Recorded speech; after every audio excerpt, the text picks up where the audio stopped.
This is the actual multi-gas detector. This is the Altair 4XR. This is the same exact model we were demoing on Engine 45 and Snowmass for the past couple months. So just a few things about this. It's pretty rugged. You can see it has that tough rubber coating on the outside. It's drop tested to 25 feet. It's meant to withstand submersion in water for up to an hour, and it's tested to pretty cold and hot temperatures. That being said, don't keep these on the dash. When these initially roll out, we will not have chargers mounted in the vehicles. Cody will get to that in the future, hopefully very near future. So these will come with wall chargers. Make sure that you check your battery levels at the beginning of each set.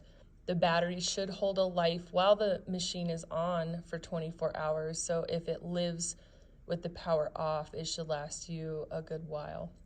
So I'm going to go ahead and turn this thing on and let it go through its startup process. And this is going to be all of those screens that you see from the owner's manual in the PowerPoint. If you look at these three vents here, these are actually the vents to each of the sensors. We have the explosion or like the gas sensor. We have a CO H2S combination and an oxygen sensor. Those little white pieces are actually like a filter paper that the gas diffuses through to get to the sensor. These vents are the most vulnerable part of this multi-gas detector. So if those things get crusted with dirt or mud, just carefully clean them out. Don't use high air pressure to do that.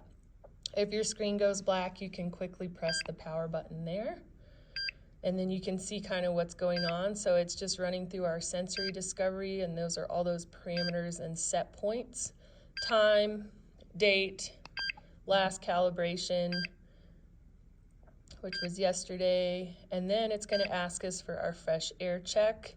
Go ahead and just quickly press the power button if you're in clean air, and it'll say fast pass. So now you're good to monitor with this device.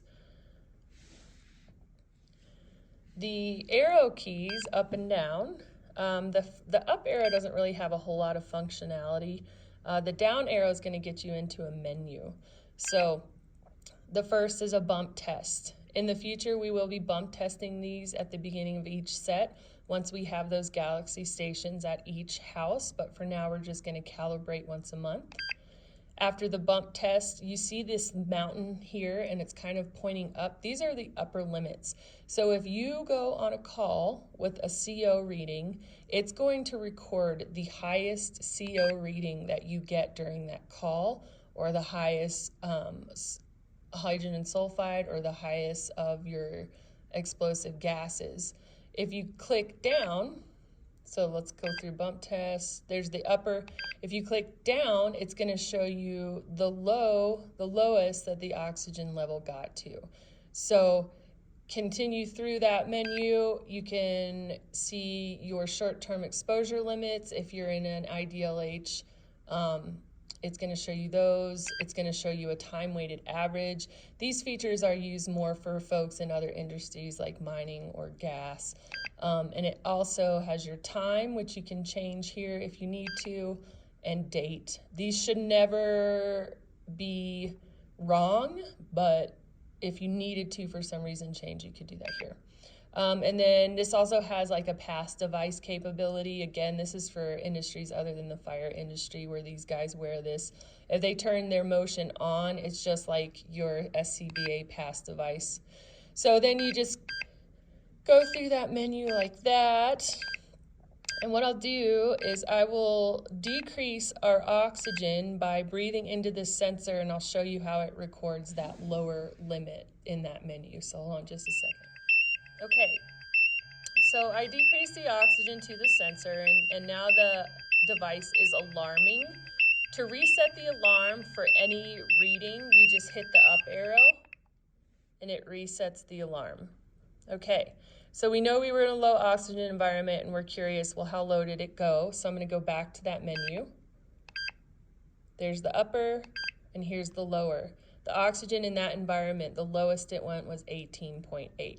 So it's kind of interesting information to gather. Let's say you go on a CO call and you really want to know like what was the highest reading we got at any time. Then you would just be able to scroll through that menu back to the mountains, the high mountains pointing up, and you would be able to see what your highest level is there during that incident. I wanted to add really quickly about information on some of the icons on the screen of this. So battery life obviously is in that upper corner there. The check mark means that this device has been recently calibrated and it's ready to go.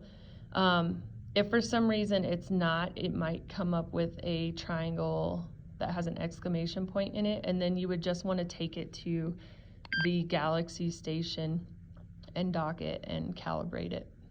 Another icon that you might see come up is a heart. The solid heart means that you have a sensor that is going bad. A flashing heart means that that sensor is bad.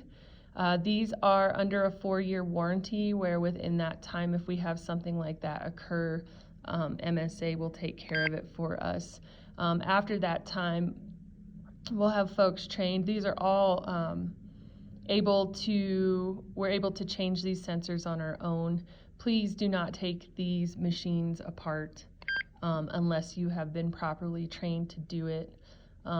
But that's another feature of these that makes it really great, is like we'll be able to repair these ourselves in the future. So just keep an eye out. Make sure you see that check mark when you start it up at the beginning of shift. Your battery is full. You've got a good check mark. If you do see a heart, let somebody on fast know. We're still working on an avenue to create tickets for these to make sure they go to the right places and the right people. So I just wanted to add that in, and we'll turn it off.